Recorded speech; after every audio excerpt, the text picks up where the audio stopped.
Welcome. You're listening to the Rotten River Pursuits podcast. Join our epic pro staff around the Sonic Campfire for stories and adventures from our eastern mountains to the Chesapeake Salt. Let our highs and lows inspire you to take to the outdoors.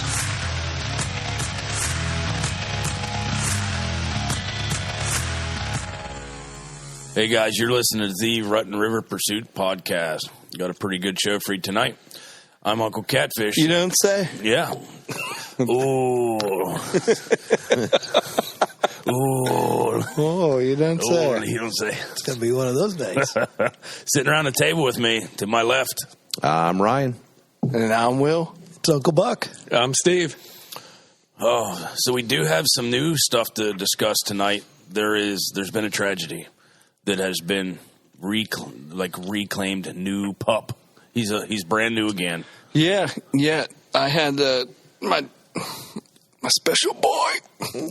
He had some surgery today on his eye. Cosmetic? No, the Implanted eyelashes on the Roddy. Bionics? yeah, he had LASIK. What are those injections they give? Botox. Nah, I guess they have this tendency to like Rottweilers and Pit Bulls have this tendency to aggressively wink.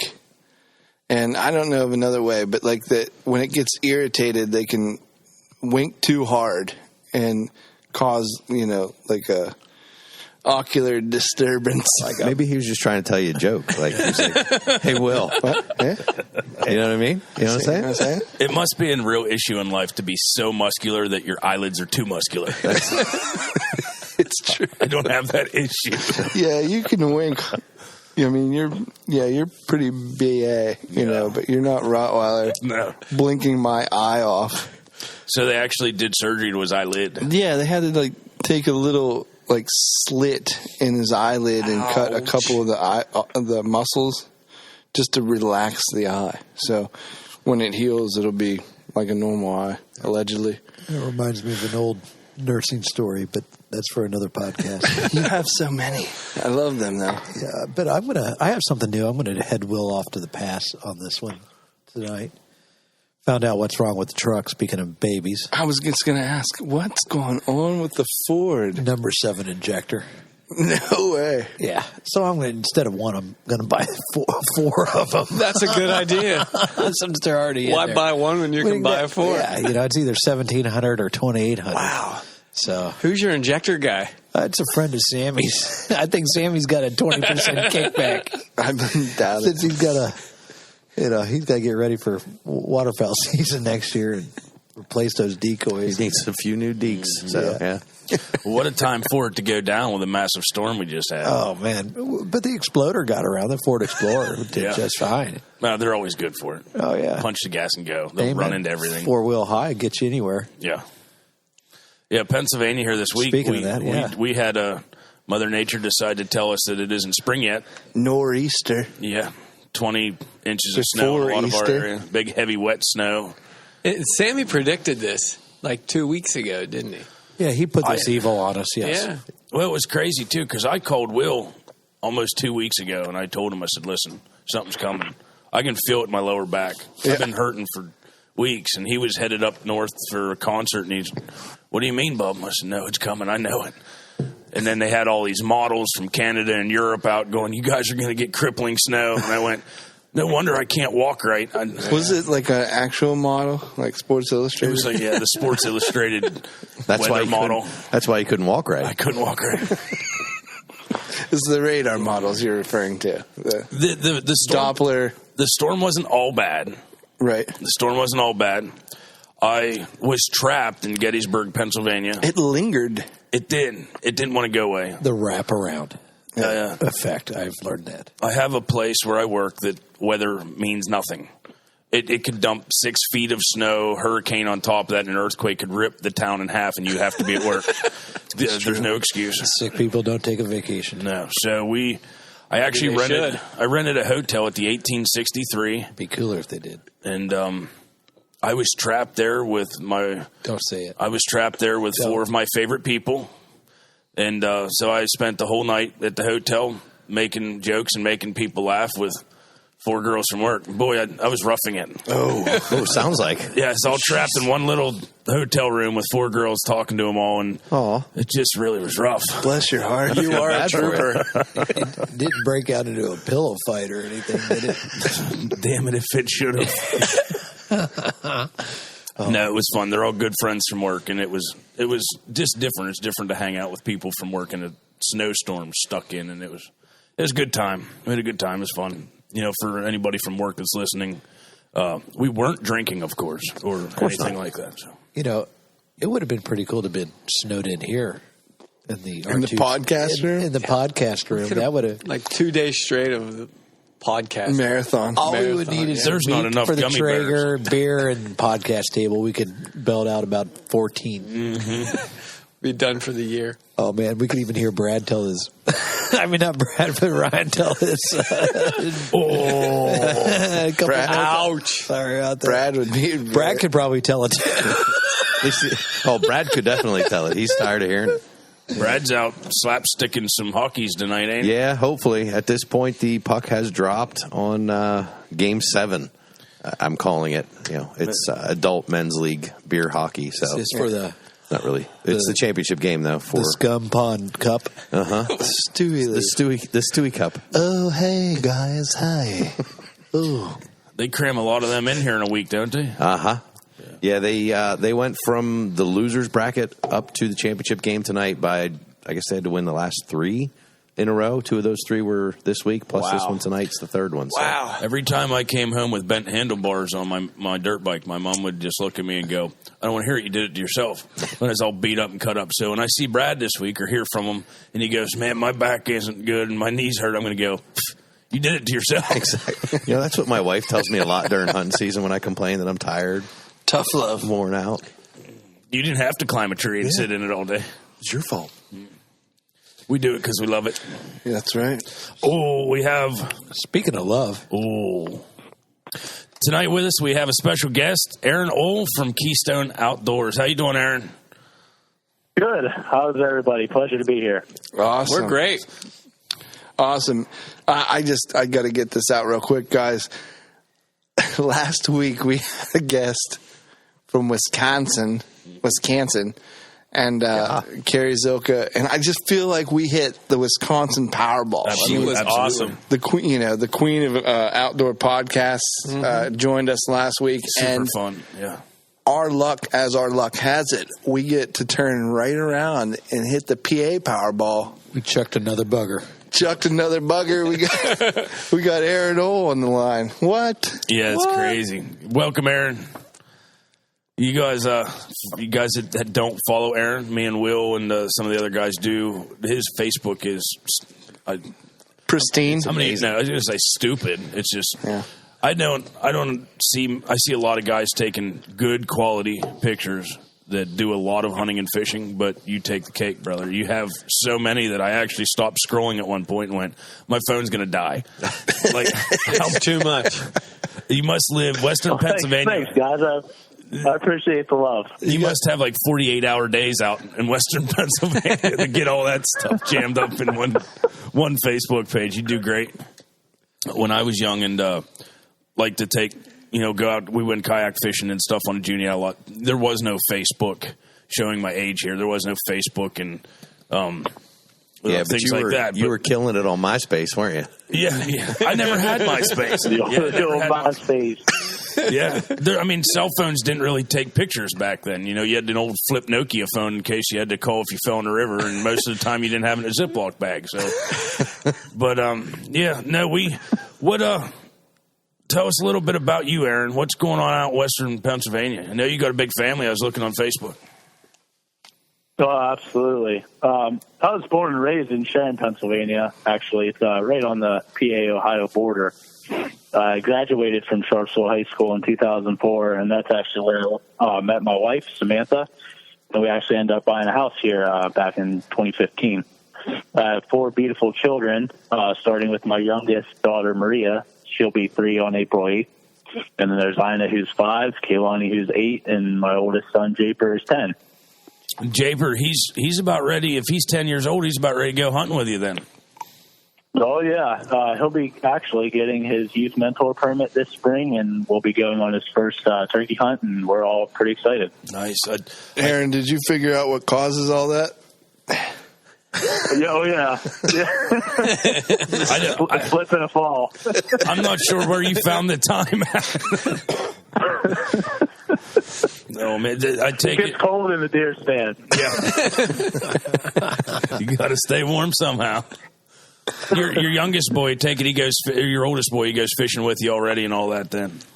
Yeah, absolutely. We got him started on a couple farm ponds with bass, and took him to a couple youth mentor trout days. He really enjoyed that. Caught a lot of rainbows. Real good time. Who got you started in the outdoors, Aaron? My father. He's pretty avid outdoorsman, did a lot of hunting and fishing. But I'd probably have to say growing up, Saturday, Sunday mornings, watching hunting and fishing shows on TNN Outdoors and ESPN Outdoors. That's probably what really got me hooked. Yeah, buddy. Fishing shows like Orlando Wilson and Bill Dance Outdoors. Bill really had me thinking about bass fishing and wanting to learn a little bit more about it. Can you do like the monster hook set like Bill Dance for a 11-inch bass? You about fall off the boat. I flung some on the bank about 10 or 12 feet behind me. It's happened. I've also almost ripped the pole in half on a couple of logs and stumps. You really think them are giant? Yeah, huge hook set. Did you ever kiss a fish before you release it? Yeah, I'm guilty of the old Jimmy Houston. I've puckered up and gave a few. Absolutely. And it's sad. It shows our age, but those guys back in the day were. If you don't know what the T-hat was, you weren't watching fishing. Yeah. So, yeah, I was a big, Bill Dance. Huge fan of Hank Parker when I was a kid. Back when he was fishing to make money to go hunting. Do you guys like Fishburne? Fishburne? Yeah, Fishburne. He was just after Fishburne. Yeah. What? He was like just after them. I know the name. Fishburne. Is that Lawrence's brother? Like Catfish. It's his cousin. Dare I say A? Really? There was a Fishburne? Yeah. Is that his real name? Or was that? That's what he went by. I guess we wouldn't. I'm just checking. Nah, I don't remember him. Don't want to derail the whole show. No, you did. Again. I've seen him recently. He was on one of the episodes of the Major League Fishing. He does that. Yeah, I think he's like a host or something, or kind of correspondent or something. Fishburne. Yeah, he had his own show for a long time. Get right out of town. Yeah. Anyways, sorry, Aaron. I was amazed by this Fishburne. That dog legs. Well, I just, if I could throw out just a real quick warning for you, Aaron. You get a mentor youth tag for that boy of yours, and I can tell you at 10 years old, I took my daughter out on her mentored youth tag, and last day of rifle season that year, she dropped a buck much bigger than anything I've put in the back of my truck yet. Nice. So, I believe it. Beginner's luck is definitely something to be considered there. Yeah. I'm no stranger to that. I've been struck. I took my wife Samantha on a chartered fishing trip on Erie, the Western Basin, for some lake trout. Neither of us have ever caught one before, and it was kind of a bucket list fish. And she was looking at some pictures of them and really liked the way they look. And she's like, we got to get one of these mounted. And, I'm thinking I'm a pretty sly guy. I'm like, well, whoever catches the biggest one, we'll get it mounted. And sure enough, to hell, she whooped me. She caught a real tank. So it's on the wall above our television. That's cool. Yeah, I remember looking at some pictures of your house, and I think you got animals on just about every wall. Whether it's fish or deer or whatever. They're all hers. No. It's I contribute too. It's definitely one of the pros of having a wife that, enjoys the outdoors as much as I do. Yeah. I mean, she enjoys that kind of decoration as well. So definitely lucked out. Not one of them guys that have them in the basement. Oh, no, I know what that's like. I have an entire living room full of Lacey's turkeys. That's true. Yeah, I can't beat it. I know what you're saying, though. We went the whole way to South Carolina blue cat fishing, and, yeah, every time we get down there, Lacey catches a bigger blue cat than me. The first year we went, when I turned 30. This was, like 63 years ago. She caught a 58-pound blue cat, and the guy on the pontoon boat that was with us we had to both hold on to her belt loops and hold on to the rod. It was trying to go onto the pontoon boat. It was a log, and yeah, it was a massive blue cat. And she looked at me and she keeps saying, as far as South Carolina goes, you do know you haven't beaten my record yet. Every time we go to South Carolina. She reminds you of That's that. a giant. I just tell her, but you haven't fished the Potomac yet. So. Yeah.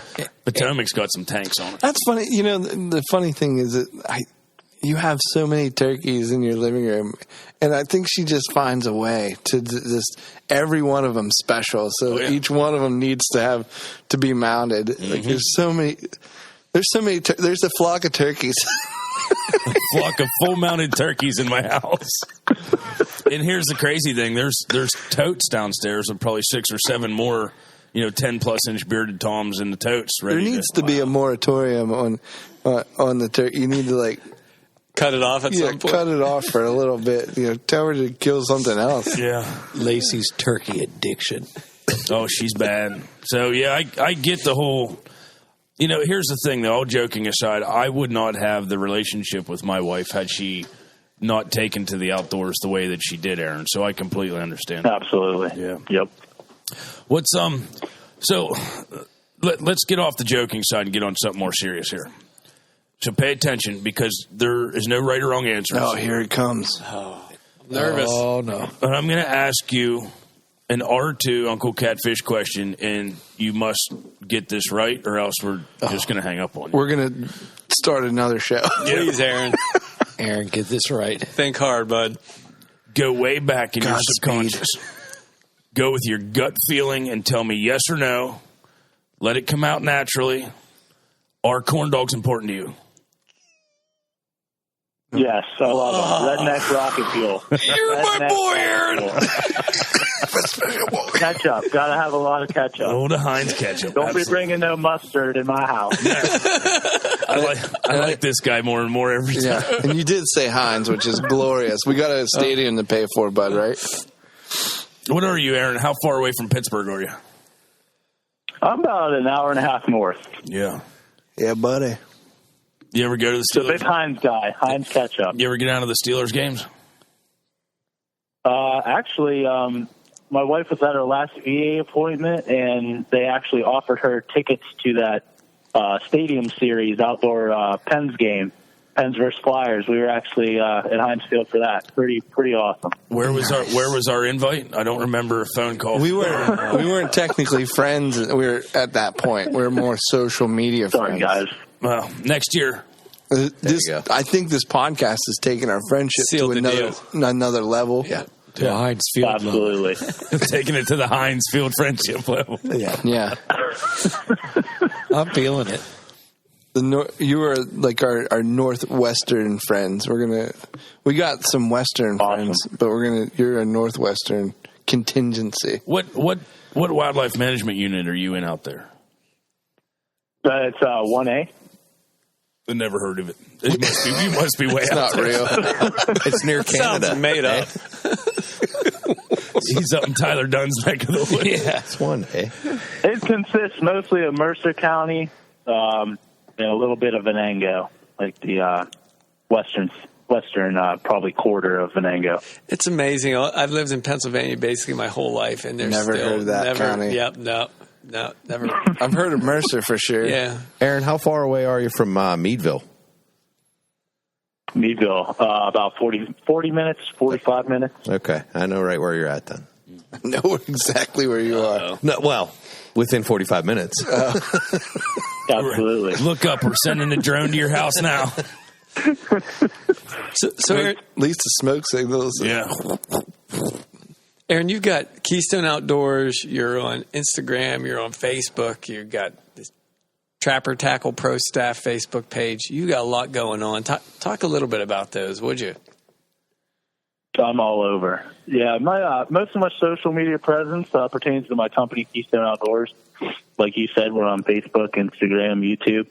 All of those links can be found through our website. It's www.keystone-outdoors.com. I just want to thank you guys for your kind words about our photography. It's something that I take pretty seriously. I enjoy it.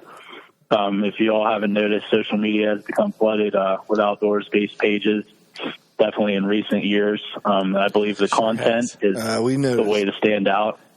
For sure, you got to have that great content, and photos, I think, are the most popular and eye-catching content. So we have a pretty nice camera. It's a Nikon D3200, but we actually rely pretty heavily on our iPhones. They take excellent photos with the right lighting, and if you take a little bit extra care to get the right angles, and they take some pretty amazing photos. You can't tell the difference between an iPhone and a good camera anymore if you know what you're doing. I mean, at times, with different, I mean, you can, the depth of field, I think you run into a little bit of issues as far as comparisons, but like honestly, if you're doing it in the close-ups with the right lighting, you can't beat an iPhone. I don't like pictures of me unless it's a close-up, though. I don't like being far back. Come on up here, get close. Talk to Uncle Catfish. Get close. You got to be able to. If you can't see the split ends on this beard, you ain't close enough. Aaron, I got to be able to shake your hand. Definitely a big key is take, when you think you took enough pictures, take about 20 more. Thank you, Aaron. If I go with someone else takes my phone, they try to do this 1-2 thing. Oh, no, you're not done. You just get back there and try over here on a knee, try over there on your side, give me the sexy dad pose. Like, you really need to, hammer me with some photos here. I want, 30. Work it. We'd get along just fine. My wife rolls her eyes at me at turkey season. I'm like, listen, just keep going. Move around. Just keep moving. Just keep going. Aaron, I almost want to say, what are you doing next weekend? Aaron, I'm going to tell you something. I learned something hunting this year with these guys. After the shooting stops, the shooting starts. Oh, yeah. Absolutely. Absolutely. Those are the more important shots then, because that's the 2D taxidermy. So, a lot of your pictures, you're in it. Did you ever get into the 2D taxidermy? Oh, yeah. Aaron's got quite a bit of 2D taxidermy. Yeah. Go look at his Facebook page while you're listening to this. You can do two things at once. Trust me, I've done it. Yeah, you have a smartphone unless your phone's not very smart. Yeah. You'd be amazed. And, when you on Facebook, you can hit albums and it'll say profile. Just hit uploaded. Up and then look at all of them, because there's the picture with you and your wife sitting up in the old barn with the barnwood. That's a good one, isn't it? That's a good picture. Yeah. I'll tell you the one that made me stop. If that's your real wife. Yeah. The picture, not some model you hired. Oh man, you guys are brutal. The picture though that made me stop, where I almost had to put my phone down and slide my chair away from my desk. Yeah. I mean, the table. Certainly I wasn't at work. Yeah. It was the picture you were breaking ice. With the ice auger. With the auger. Yeah. I mean, I wasn't going to bring that up because I was actually going to redo that picture this ice season and just say that was my picture. Nice. Yeah, I really like that one. I enjoyed doing that. It's a lot of fun. Aaron, real high on my list of favorite things to do. Yeah. Who's taking these pictures of you? Because in most of these, I mean, you're not taking selfies. Like your whole, your whole body's in these pictures. You're not reaching out, snapping. My wife takes a lot of them. I do a lot of my hunting and fishing with her. Friends, if I'm with friends, and believe it or not, my kids take some mean iPhone photos. They've been trained. So what we're actually seeing here tonight, what we're learning, is that Aaron is not an amazing photographer, but his wife and kids. Yeah, and kids. Yeah. And kids. The secret is out. Yeah, Aaron Ohl gets model credit. I got a wife and kids. I'll see if I can up their game. Make that. Your photography is amazing, Aaron. Their photography is amazing, Aaron. Yeah. I don't give out Thank that. You guys, it means a lot. Yeah, I don't give out that title to many people because if your pictures suck, even in my own group, I'll just say that sucks. Don't you? He ain't lying. Give it to me, and I'll run it through 6 different filters and 2 apps, and then I'll give it back to you, and then it'll be maybe okay. But your stuff's amazing. It looks good. I appreciate it. Hey, Aaron, what'd you hunt last? Let's shift gears a little bit. Shifting gears like a diesel Ford. I grounded that right on through the number 7 injector. It's like 7 injectors out again, boys. Uncle Buck is finished with your social media. We're done. We're done. Moving right along. But I wanted to hear about what you're doing to get this 2D taxidermy in front of you. You do. You're living it. There's no question about it. I mean, we like to joke around every once in a while about the guys that go to Walmart the night before and they're big hunters. They go to, with their, first day of buck, first weekend. But this is not the case. No, you can't have as many epic photos as him and not be living outside. Yeah. At his age, he's well surpassed. And I'm not just kidding. Probably everybody, because I don't know you. I don't really know Aaron. I've never met him. No. Other than the guys told me we were going to podcast with you. And Truth. Your Facebook page is incredibly impressive. I will give you props for the fact that I know how much time it takes to live outdoors to get those kinds of photos. Aaron, if anybody knows it's hard Uncle Catfish. with a wife and 4 kids. It's tough. You got to definitely make your time with your family, and you got to make time to get out there. It's tough. I heard that. I mean, where do we start? I mean, it's not just whitetail. It's not just bass. I mean, you're doing it all. I mean, I've seen. It's kind of a disease. I kind of wish I had a favorite thing to do because I don't know. I'll be hanging out with someone and they'll mention something or they'll show me some pictures and I just feel like I never want to stop learning. I never want to.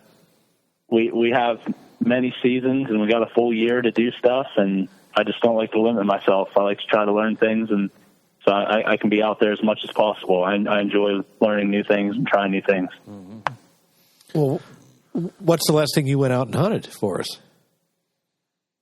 Actually, it was January 23rd. I went on a predator hunt with my good buddy Eric Hamilton in Fallen Timber, PA. And it was a little bittersweet. Right off the bat, about 7:15, it just got dark. First stand, first 15 minutes of calling. He was running a woodpecker in distress.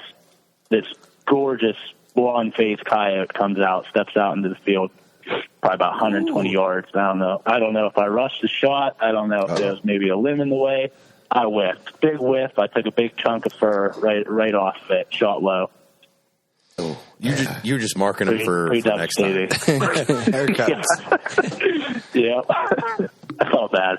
It's too pretty.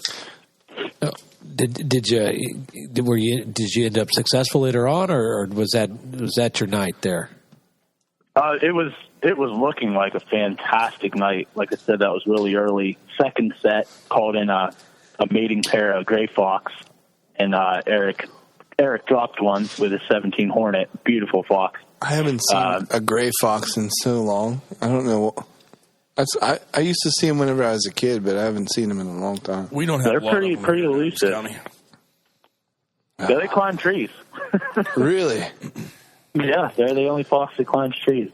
Pretty cool. It's funny you brought that up. I got into a heated debate with a couple guys in an archery club one time. They all but called me a liar. They did call me a liar when I told them groundhogs climb trees.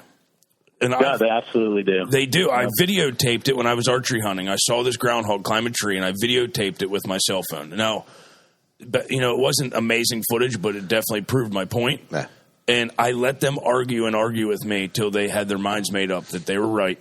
And then I showed them the footage, and then they still called me a liar. But groundhogs climb trees, and I was astonished to watch this thing climb trees. They're like, you fed that squirrel for 3 months before you made it climb up that tree. Well, here's the thing. Something spooked it, and it was in the ferns. It was in pretty, knee-high, tall ferns, and it climbed up in the tree to see overtop the ferns. And I was amazed. I was pretty amazed. And then, I've never actually seen a gray fox climb a tree, but I have heard that they do it, so... I believe it totally. Let's I missed out. What's your favorite type of hunting? Did I ask him that yet? No, that's new. It's pretty tough. Like I said, I like to do a lot, but I'd say spring gobbler is my favorite. Something about the interaction between you and the animal through the calling, I think it's pretty special. I think it's a great form of hunting to get women and children involved with. It's usually nice weather, and you usually see at least hens or you see a lot of animals going through a field, whether it be deer, squirrels. It's just something to keep them interested. If you go in a blind, kids can have their Game Boy or something for the slow times to keep them interested. I think it's just a great way to get them involved. I definitely agree with that. And for my son, it was really good to get him involved with the turkey hunting thing, because for me, I do a lot of, public land, state forest type stuff, and it's a lot of run and gun type stuff. Absolutely. And unless we're working a bird, he didn't have to sit still. He didn't have to be too quiet. No, I wasn't working one of those penned up farm birds like you guys got into. But it was nice, because then really all we were doing was just going on a hike. We're just walking through the woods. Of course, the worst part about turkey hunting in Pennsylvania is the spider webs. You can't go 2 or 3 feet without walking through a nasty, crusty, like wet 5-horn spider. However, getting women and children into hunting in general, I agree with both of you. The weather in general is one of the reasons it's a great time to take them hunting, because they don't have to deal with the cold, and it's chilly in the morning, but then gets nice and toasty towards the noon. Like Aaron said, in the morning when you're chilly, then that's the time to make babies. Nothing. That was the last one. Nothing calls a gobbler out of roost like another gobbler. This took a turn. I love spring turkey hunting. That's what me and Lacey do the most together. It's our special time of the year together, and it's coming up quick. It'll be here soon. Absolutely. I can hear her from the loft in our house. Sitting up there. I just checked trail cams last week, and I had 5 real nice long bears. And I don't know how many nice bachelor group. They're just cleaning out the corn. I'm pretty excited about this year. You can go ahead and send me the coordinates to that camera. Be good. Aaron, I saw a video of you guys filmed with like 5 jakes or 5 turkeys coming in. It seemed like a lot of male turkeys coming in all at once, and I think your wife was the shooter. But what is that like? Just having them all kind of swarming you. It can be difficult. You're shooting a shotgun. It's got multiple, bullets. You definitely got to wait for one to clear. I try to, in that situation, I'm in by no means a trophy hunter. I eat everything I kill, and that's my mission. My kids eat it. It's sustenance for my family. Yeah, so I usually go with the first animal that comes in that gives me a nice clear shot. That's usually what we go for. So. Yeah. Or 5 of them that came in. Or 5 of them that come in. 10 turkey burgers is as good as 1 turkey burger. Or better. Absolutely. Pot pie. That's the roll. That's the roll in our house. Turkeys turn into pot pies. Are you generally hunting up there then? Where do you hunt at? Up in 1A, 1B, somewhere? Yeah, 1A. I do a lot of my hunting. On my family's property and transfer. But I also will hunt with a couple friends, and I'll definitely hunt game lands. Not afraid to hunt some game lands. Most years I get a non-resident license for Ohio, and I'll hunt deer and turkey over there as well. Nice. Northwestern Pennsylvania. Yeah. Do you ever get into the Allegheny National Forest at all? Yeah, I've been there. I've done some bear hunting there. Actually finally, after 4 years, I've seen my first bear. I saw a sow with 2 cubs. Some big ones up there. That's where I was. Mm-hmm. Yeah, I mean, it's some big woods. That's the thing. Like if you Google Earth and pull back on Pennsylvania, as you zoom out, there's just this giant green blob patch, and it's out in the National Forest. Now, I've heard so many mixed reviews though, as far as like deer populations and guys claiming they don't see anything and it's been overhunted. And I don't know, how much stock to put into that. I don't know if it's the effort that they're putting in, if it's this or that. But, I mean, there's got to be deer there, of course. But I was just wondering if you've ever been through that area. It's a big enough area that I would definitely, probably... It's a mature forest. And you're definitely going to have sparser populations in a mature forest. Yeah. The underbrowse, which is the main food of a deer, is usually gone through. It's picked through. So unless they're doing some scheduled clear cuts or some burns or putting in some food plots, those are going to be your hotter areas for sure. Do you normally hunt in a group, Aaron? Or do you like hunting in a group, or you like hunting alone better? I prefer groups. I really like hunting with my family, my kids, my friends. I like the camaraderie. That's a big thing for me. I'd say the only thing I really do alone would be archery hunting. Archery hunting is pretty much a self-done deal unless I'm with just my wife. We do have a couple two-man ladder stands, and we'll try to film each other. But most of the time, I'm definitely by myself when it comes to the archery game. Do you get the shakes at all when you see a little deer come in or something? Every time, whether it's a doe. Is it a leg shake? Doesn't matter what it is. Is it a leg or a hand? The sewing machine foot? Is that what it's called? Yes. I'm pretty notorious for that. I like to send the video of my leg just going convulsing afterwards. Yeah. Everybody, I think if that ever stopped happening to me, I probably wouldn't do it anymore. That's the main thing. I love it. I've said that so many times. Like, as soon as I stop getting worked up over, a little doe coming in, it might be time for me to hang it up. I agree, brother. I always joke. I always send a video of my leg going off, and then I just say, "Oh, what do you think happened? What just happened?" Where have we seen this before? Where have we seen this shaky leg? Oh, man. Better be spraying your stands as the old WD-40.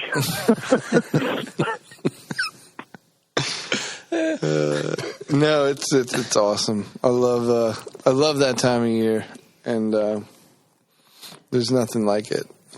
You got anything special coming up hunting wise in the future,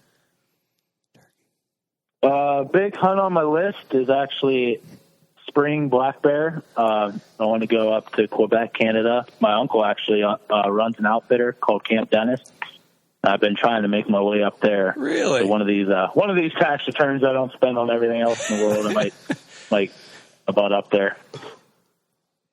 Seems like there's an awful lot of uncles with bear hunting camps up north in Pennsylvania. Yeah. Yeah. Oh yeah. I have that in Maine as well. Yeah, Maine's good. Maine's good for black bear. Mm-hmm. Quebec, though, is he from Canada or is he Pennsylvania? No, he's actually from Orangeville. He's from right here in PA. Funny story. He found this outfitter, Camp Dennis, went up one year, shot his very first black bear. It was a species for him. He wanted off the bucket list. Just had a blast, strong with his bow. Wanted a bigger one, went back, just was in love with it, killed another one. I'd say about the third or fourth trip, he went up there and I guess the old man died or whoever was running it, and his wife didn't really want to try to tackle it all on herself. She put it up for sale. Well, he ran a construction business, made pretty good money. He just loved it so much, he bought the damn thing. Wow. He bought the whole place. Bought the whole outfitter. Now he runs it, and he just loves it. All outfitters. Yeah. Camp Dennis. Yep. Camp Dennis.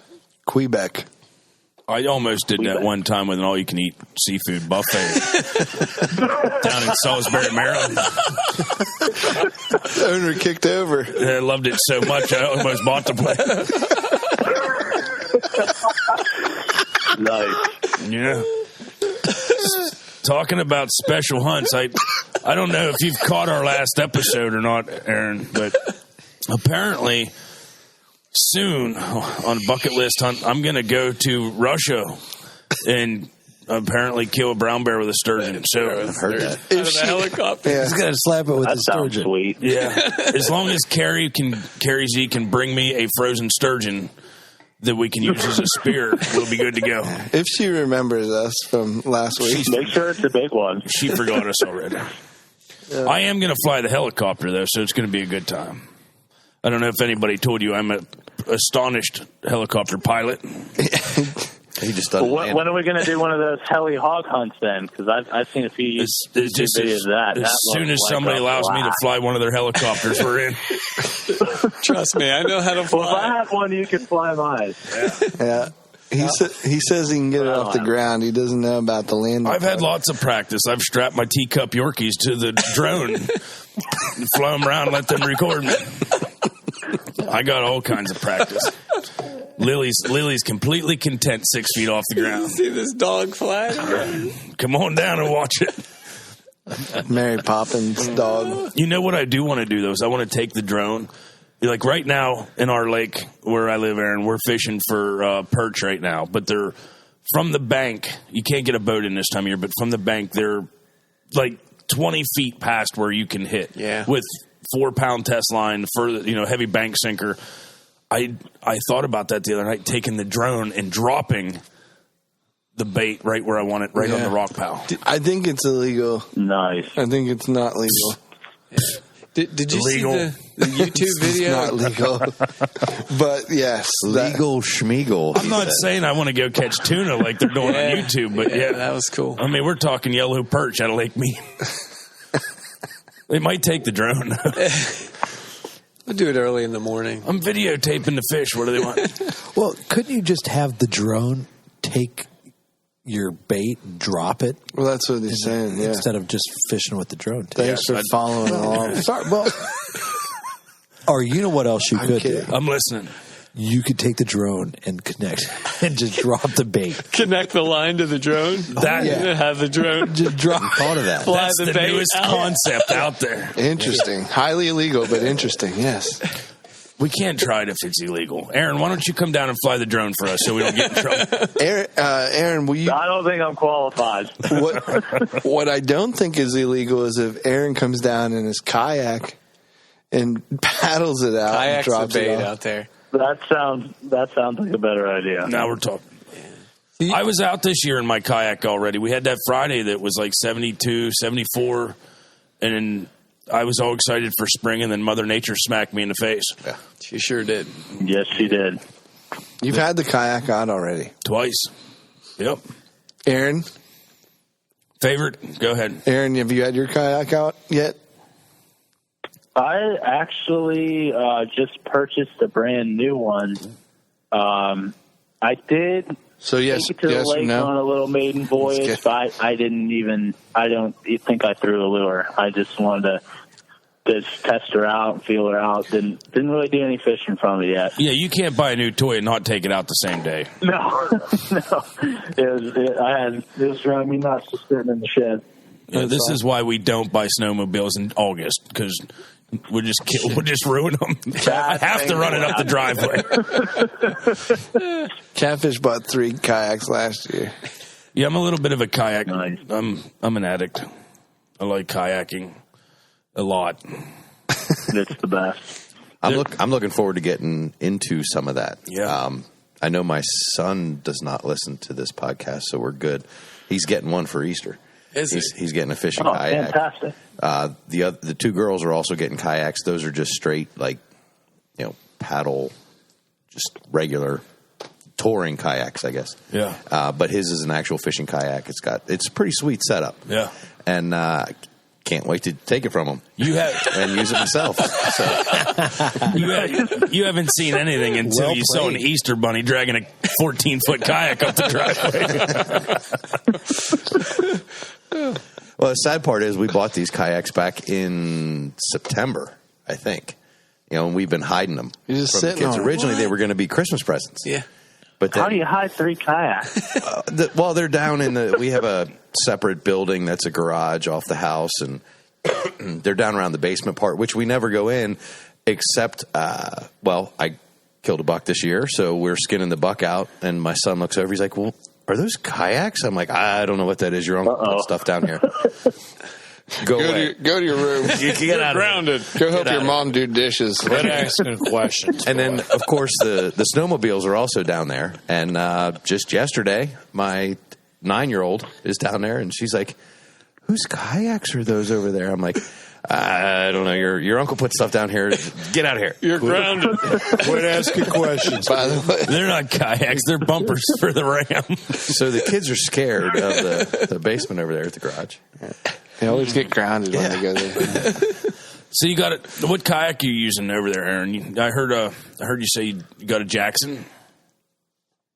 I had a 2013 Jackson Cuda, and I just upgraded to a 2017 Kusa HD, and I just can't wait And you for wonder, the tournament season to start this year. and you wonder where your income tax money goes to. I bet. Absolutely.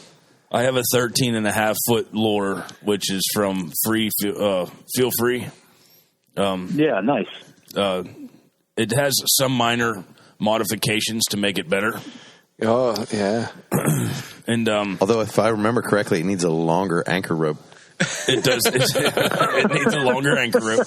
Don't throw an 18-foot rope in 25 feet of water. It doesn't. You'll have that. But no, it's me and Will aren't the smallest guys on the planet.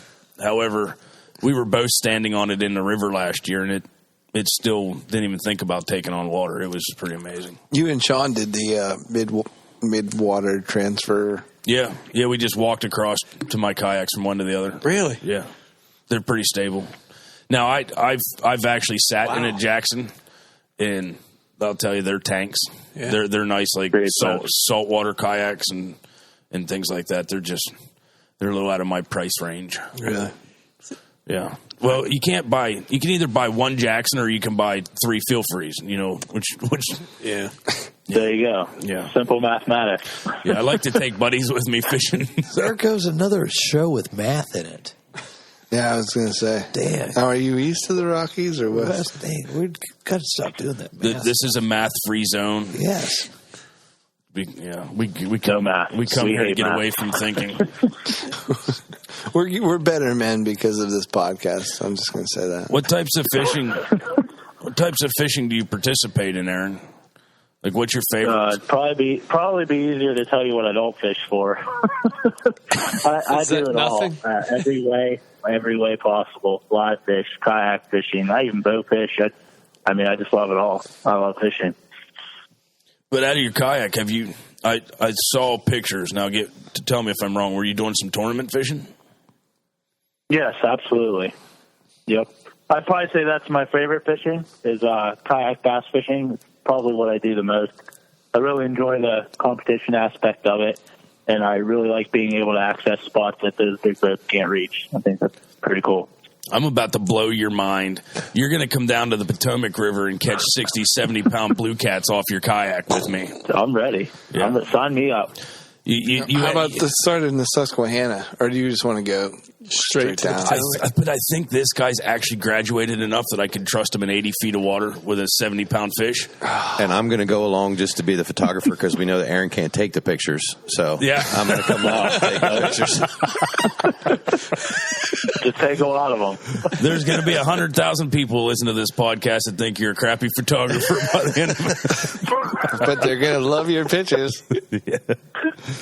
No, it's even on the like Will said, even on the Susquehanna, when you get into a 30, 40-pound flathead, you can end up upriver from where you were anchored. Like they'll pull the I couldn't imagine that. It'd be amazing. They'll pull the kayak upriver. They're pretty intense.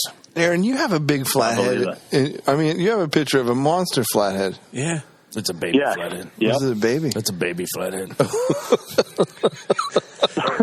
We don't fish with chicken livers now. They don't joking. get that big up here. All joking aside, that's a nice flatty. Where did you get him at? It almost looked like you were noodling him out of the creek. I was actually testing out a hole for we had a At least 4 times. Tournament. We had a catfish tournament coming up, and I kind of had an idea that it was a pretty deep hole in the Shenango River. I kind of just had a feeling one might have been there, so we went there actually to practice for that tournament, and he took a big live green sunfish. Nice. And it was pretty big. Yeah, it was a nice fish. I'm just playing with it. It's a nice fish. Oh, that's right. They got what's your favorite lures to use off your kayak? the chatterbait, the original Z-Man chatterbait with caffeine shad, paddle tail as a trailer. You use a trailer really with that? did it for me. Oh, yeah. Really? Big paddle tail trailer. Yeah, oh, yeah. It helped me place really well in a lot of tournaments last year, so that's kind of the one that sticks out in my mind. It's a great combo. Good tip. Yeah. Aaron, you're a member of the Kayak Anglers of Western Pennsylvania, right? Correct. How does that group? Yeah, kayaking is pretty much the fastest growing sport in America today. I can pretty much guarantee you can't go on your local lake or river without seeing one. Even Walmart is carrying full lines of kayaks and paddle boards, and it's just crazy, growing crazy. Kayak Anglers, I first joined them in 2014. I actually fished their last tournament of the year as a guest. My buddy Chad Foster told me about it, said we should try it because we had just both purchased kayaks, and I actually ended up finishing second, and he finished third, and we've been members ever since. It's a lot of fun. Nice. So what did you catch in that tournament? It was on the Allegheny, and we each had our limit, which is 3 of smallmouth bass. Nice. Very cool. And how does the tournament work? So you're not taking a bag of fish in at the end of the day, right? No. All their events are catch, photo, and release tournaments, and they all have to be from a kayak. Every angler uses a special measuring device called a hog trough, and that's how you take your photographed measurements, and it all goes by the fish's length. You actually send those photos from your cell phone to a judge, and he judges them, and they're actually posted on a live scoring system online, so everybody, like your friends and family and people watching at home, can see who's winning, and it's pretty neat. So this is all people can watch this live while you're actually fishing. Yes. Oh, no, it has live up-to-date standings. That's pretty cool. They don't have that in our area. No. Figures. No. The Joe from Scared Fishless is a big kayak fisherman. I remember talking with him about I remember hearing him talk about something similar. There's another kayak group, I believe, somewhere in central Pennsylvania here that he's part of, but I think there's a couple more. Yeah, there's a couple more big ones. KBF's a big one. River Bassin is a pretty big one. It's definitely growing. Yeah, it sounds like a lot of fun. I've never fished off a kayak, but I'm thinking about it a lot. But if don't think too hard, Mike. Seriously, this is draining you. It is. Yeah, I can't not think too hard about it. When you come out and get on the Moken, the feel-free Moken, I guarantee it's going to go home on the top of your car. Once you go yak, you never come back. It's pretty simple. It's all by length. Your 3 longest bass determine your rank in the standings. And the membership and tournament fees are low. It's easy to get into. And actually a percentage of all the tournament fees are given to a pre-selected charity. So it's kind of nice to help cool. A couple charities out as well. Do they ever do what's the word I'm looking for? Like my fishing tournament partner up here. So what do I want to say? Do they ever do team? They ever do team kayak fishing tournaments out your way? I haven't done any team ones yet. Ours are all individual. I know River Bassin, they have a team. You can sign up as a team. I know they have some team events, and I have done one of those. I guess that's what I'm asking, Aaron. Is so. Are you looking for a partner? Are you looking for a teammate to go sweep this thing, or what? Sure, I'm always looking for a partner. Do you have to have a tandem kayak for that, or can you? No. You actually can still be in your individual kayak. But tandems are sweet. Who had? I think Aaron. Only if you're in the back. I was just going to say. Yeah. Aaron, you mind dragging Catfish around a little bit? Give me some rope. Yeah. So what for me, Aaron, someone that's thinking about getting into kayak fishing, give me some advice. What should I consider? What should I do? Where do I get started? Well, that club I'm in, there's actually 4 different chapters, and they're spread across the state, and anyone could be a member. if you want more information, just check out their website at www.kayak-anglers.com. Nice. Very good. We'll give those guys a... As far as picking out a kayak, what would you tell Steve? Like, for instance, I would tell him the number one most important thing for me for any angling kayak that I would give anybody advice for would be to pick out the one that has the most comfortable seat so you can last the longest and have the best day on the water. Because there's a lot of great kayaks out there that have just really crappy seats. And to me, absolutely, you know, that's like you're talking an 8-hour tournament. That a rough seat will get old real quick. Yeah, I mean, you can buy a Lamborghini and put a 5-gallon plastic bucket in it. It doesn't really make it awesome. So it's pretty much like anything. You want to get the best product you can afford. It's like any sport. You can make it as elaborate or as simple as you want it to be. Like you said, I try to get something that it just makes you the most comfortable and really fits you. I've fished for fun. I've fished in serious tournaments. I've fished in a $400 rig all the way up to my recent $2,000 rig. And I've caught fish in both. I've caught fish in all of them. What kind of yak can I get for $30? But come on, bud. You can throw up one with holes. You can throw up for $30. You can do that yakking. Just stick on the bank. Maybe cross your fingers and say a little prayer and get on Craigslist or something. Man, that's old cheap Stevie. Might be out of the game. So I'm 6'2", roughly. How long of a kayak should I be looking at? Does that matter? The shorter a kayak is, it's going to be more maneuverable, more like a riverboat. You get into some of the 12, 14-foot models. They're usually high in the front, good for speed. That's going to be your lake boats. You really can't go wrong with any fishing model from Jackson Kayak. They're great boats. But really, it comes down to comfort and safety. Definitely always want to wear your life jacket, guys. Yeah. And I've had a bunch of kayaks. I think a really good starter kayak for anybody is the Ascend FS10 is a really good starter. 10-footer from Bass Pro. It's almost a hybrid. It's fast in the water. It sits low. It comes with a couple rod holders already and a dry box. But nice. For a kayak in the $399 to $400 or $500 range, you really can't go wrong with an FS10 or that style. Right? That style, because the FS10 itself, the seat's removable for camping, put around a campfire, and the seat's very comfortable in that particular model. But the seat on the Lure and the Moken is also removable, and that's the only reason I really went with them. They have a built-in keel wheel as well, so I can use it as a wheelbarrow.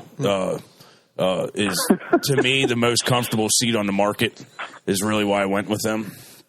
But other than comfortability, he's right. I mean, it depends on what you're doing with it. Do you want to go a lot of little back eddy water and be able to turn quick and get on different spots, or you want to go across the long body of water? Is something you got to take into consideration when you're buying a kayak. But the Moken's kind of an all-around kayak. Yeah, it's an all-terrain. Mm-hmm. It's a little tank of the river. Go ahead, Uncle Buck. What's up? I'm dying to ask this question. Yeah, let it out, Buck. Ever since I knew we had a guy that kayaks, Aaron, have you ever been up a creek without a paddle? No. Actually, I was on the Susquehanna, and we hit a really shallow set of rapids. That's a big creek. I actually had to get out of my kayak and pull it. And I didn't know that my paddle had slipped off the back. And I'd gone quite a ways just to get back in it and realize I didn't have my paddle. But luckily, I backtracked and it hit some boulders that were sticking up and wedged right in there. And luckily for me, because if it wouldn't have, it would have been a heck of a rest of the day. You know, Aaron, I want to say thank you for making up that story just to entertain that question. That was awesome. You are my favorite guest. Really No, that's awesome. And I will say, too, if it happens again, dude, give us a call. We'll pick you up. We're right around the corner. Nice. Yeah, we have a kayak rescue service here in R2. The Susquehanna runs right through our backyard. You just come right into my backyard. Yep. It didn't treat me very well. I know a lot of guys catch, just absolute, usually personal best smallmouth. I know there are some giants in there. I didn't do too well. You come down, we'll change that. There we go. You come Need down, the inside scoop. You come down for a little wet wading or some August flatheads. We'll give you some personal bests. There's some tanks in this river if you know where to go. All right. There's long stretches of the river though that just are mediocre fishing. There really is. So yeah, there's some. That's probably where I was. There's some pretty good hidden gems in the Susquehanna. Don't pay attention to the guy. Don't pay attention to the guy sneaking up behind you in his son's stolen kayak with the really crappy seat. That's complaining about how bad his back hurts. Just hoping to catch a good spot. Aaron, tell us about your pro staffs or pro staff. Whatever it is. Our pro staff on Trapper Tackle? Yeah. Okay, I've been on Trapper Tackle pro staff since 2013. A good friend of mine, Larry Davidson, he's the creator of the Trapper Hook. He introduced me to the product, and I was just really impressed. It's definitely a revolutionary design. No, I don't know nothing about I don't know anything about Trapper hooks. Tell me first what the Trapper Hook looks like. Is it what makes it different? Are you familiar with a standard J hook? Yes. Okay, it's a twist off the standard J hook. It utilizes a patented Trapper box. It actually has 90-degree angles, and that improves both the bait and fish retention. So you're spending less time re-rigging baits and more time fishing. It also improves your landing ratios, so you're definitely going to catch more fish. So is that a swim bait hook, Aaron? There's models for almost every kind of plastic, every kind of live bait. There's a 30-degree angle jig hook, you name it. There's something that's gonna fit with what you're going to want to throw. Is that something that I could use? Oh, here, wait a second. Here's a picture. I'm looking at a picture of it now. I wonder, do they make these heavy enough that I could use them for flatties? Absolutely. There's actually a XXX heavy. It's the heaviest gauge wire we offer. It's super strong, no flex. It would be great for chunk bait or even a live bluegill or a live sunfish. I caught that flathead you guys were talking about earlier. I caught that on a Trapper Hook, a 5/0 XXX. Yeah, this is the first time that I'm actually seeing photos of the hook itself. It's impressive. That's quite innovative. Yeah. So do you set that? They actually won. They won Best in Show, the Best in Show award at ICAST just last year in 2016. Wow! What? No kidding. That's huge. So you? Yep, you can check. They have a Facebook as well, and you can check them out at trappertackle.com. When you're fishing that, Aaron, do you set that like a normal J hook? Yeah, say you're fishing for flatheads. I just take that 5/0 triple heavy, the XXX heavy, and I hook either a smaller size, medium size. I like green sunfish over bluegill. I think bluegill die pretty fast. I can recast so the green sunfish, they're just like the Energizer bunny. They just don't quit kicking. I hook them right behind the dorsal fin, and I just use a big surf sinker or a catfish rig with a bead. I just let it sit. I'm looking at the pictures of these hooks right now, and I'm like, even a guy like me could Texas rig a night crawler on that for some trout. That's a hook I can work with. They make some really small sizes that are perfect for stock trout. Like a number 4. A number 4 is the smallest we make in the drop shot and the live bait, the finesse version. It's a great. I've used mealworms, fatheads. It's a great trout Great trout hook. And how long have you been associated with those guys? Since 13, you said? I've been on their pro staff since 2013. Wow. That's a pretty. I've done a couple shows. Yeah, it's great company. I mean, you see the hooks. It's impressive. I mean, how do you change something as basic as a hook? Yeah, as a J. It's hard to come up with something. I think it takes a lot. That old. I think it takes a lot of huevos. Like honestly, that's something that traditionally works forever, and to come up with a different design, you have to really set out to reinvent a wheel or something like that. Yeah, Ryan's just showing us a picture of one. Kidding. Ryan's showing us a picture of one with a shad rig to it, and it looks. You're right about lure or retention there. It doesn't look like that thing moves a whole lot. Yeah. Once it's impressive. Once it's rigged. No, it's awesome. Cool. You were saying earlier that I'd say two of my favorite things I like to rig on them. I don't know if you guys are familiar with the Reaction Innovation Sweet Beavers. They're great on that hook, and then KVD makes them caffeine shads. They're really awesome on a 3/0. I like a 3/0 standard. That's what I was just going to say. You were talking earlier about the caffeine shad, and they work pretty good for you up there.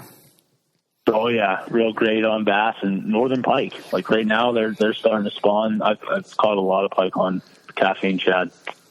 What's the biggest fish your wife has out caught you on? Was it only that lake trout? Come on, bud. Now remember, she's gonna. She's listening. She's gonna listen to this. So you will listen. She'll quit taking those good pictures of you. Oh yeah, she's great. You ever do any saltwater fishing? She's ever beat me on. What's funny is we have Samantha Ohl on the next week's guest.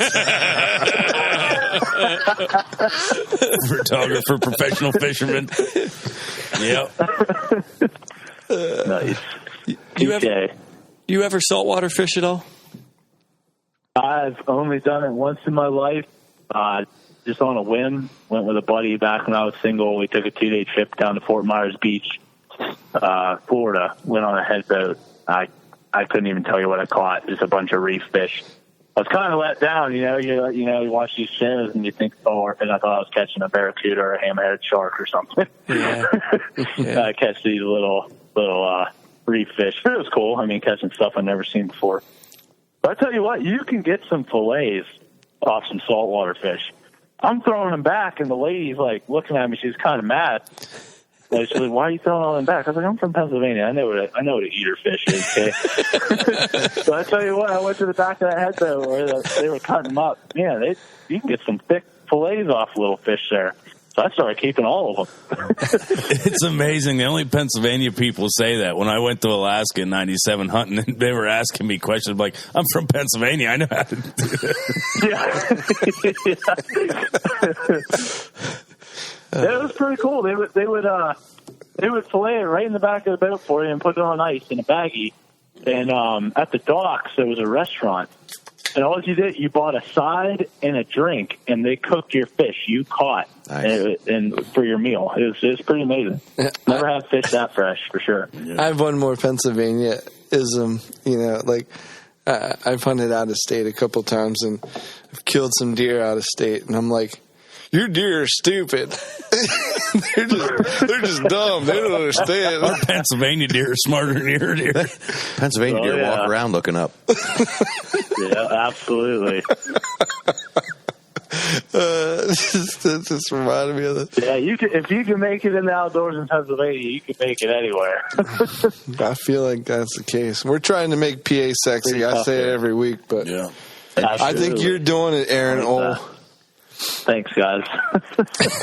Yeah, keep up the good work, man. I started following you this week on Facebook. I'm looking forward to doing that for years to come. I know that you're going to keep into it. Cool, I appreciate it. Looking forward to see your kids growing up and see their success too. Oh, me too. That's going to be the best part for sure. Listen, take more pictures of your wife with her fish instead of holding her fish for her. We also know how Pennsylvanians are. Yeah. I'll work on that. I have a really nice picture of a 62-pound blue cat from South Carolina from back in the day. So I'm going to have to see that. Yeah, Lacey caught it. Lacey caught it. At the time, it was the biggest blue cat I have had my hands on, and I said... He was the only one that could hold it. Yeah, I was so. the only one that could hold it.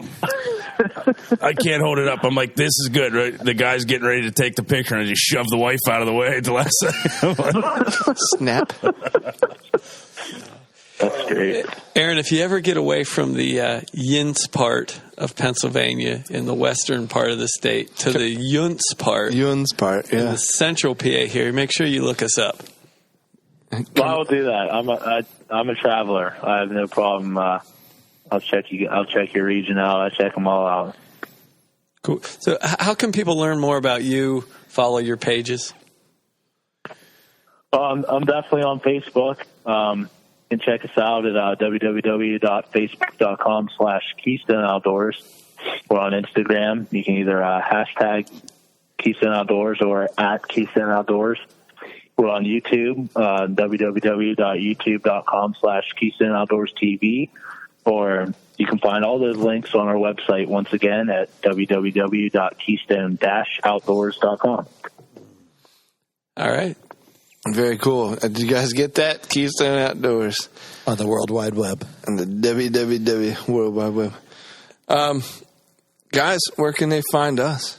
Hey, before we do that real quick, Yeah? I wrote a note to special shout out for Liv Spagnola today. It's her 16th birthday. I thought, Spagnolas are good friends of R2 and just wanted to give Liv a special shout out birthday, today. Liv. Happy Nice. birthday. Happy birthday. How old is she? 16? 16. It's a big one for her. So Yeah, absolutely. I wanted to make sure. Trouble starts. Buy her Duramax, Mark. I got 3 daughters, and I'm dreading that day. Start buying more guns. Yeah, a couple more. Maybe some swords. All that taxidermy on the wall doesn't hurt none when he walks in the door. And then flip him a bullet on his way out and tell him they travel a lot faster. Take a look at these walls and realize what I'm capable of. Give him your best arrowhead. I was just going to say, you really want to scare him, show him an arrowhead. That's there you go. That's savage, medieval, prehistoric type of. No, doubt. it can be intimidating at 16. Big shout out, happy birthday. Yep. Happy birthday, Liv. Happy birthday, Liv. Yeah, buddy. Get you some. You can find Rut and River Pursuits podcast on Instagram. Yeah. And, yeah. Let's let the new guy try it. I was just gonna. We'll just edit this out. Dip my toe in the I'm water. just gonna keep it in, but let's give him. Edit it. Tell us right. All right. Anyway, for us, you can check us out at www.rutandriverpursuit.com. There you'll be able to find all the information you need to listen to the episodes and subscribe to the podcast through iTunes, Stitchers, and Google Play. And you also don't want to forget to check us out on Facebook, follow us on Twitter and Instagram. All you need to do there for any of those is search for us by searching Rut and River Pursuits. There you go. And I will tell you this, don't miss out. Don't just follow the group. Yeah. Make sure you find everybody individually and follow them because you want to just get every little bit. I'd start with, R2 if you just want to dip your toe into Rotten River, I would check out Stevie's Instagram. At Steve Miser. I'm killing it. On his Instagram. He's really picked it up this week. Where I would check out R2 Buck. You can see the whole line of 6 pictures. I even screwed up the first post. I posted I was given an ultimatum. I don't even know how you stack them. I don't know. I just clicked it on the. Is that a special filter? You just stack them. There's a stack button. I guess. My God. All right. Hey, thanks for putting up with us tonight, folks. Thanks, Aaron. Later. So I had an absolute blast and think I made a couple new friends. Yeah, buddy. Sure did. Lifetime friends. 5 of them. Sure did. Peace. Amen. Thanks for listening to the Rut and River Pursuits podcast. Follow the R2 Pro staff by searching Rut and River Pursuits on Facebook, Instagram, and Twitter. Until the next episode, we need to see you in the outdoors.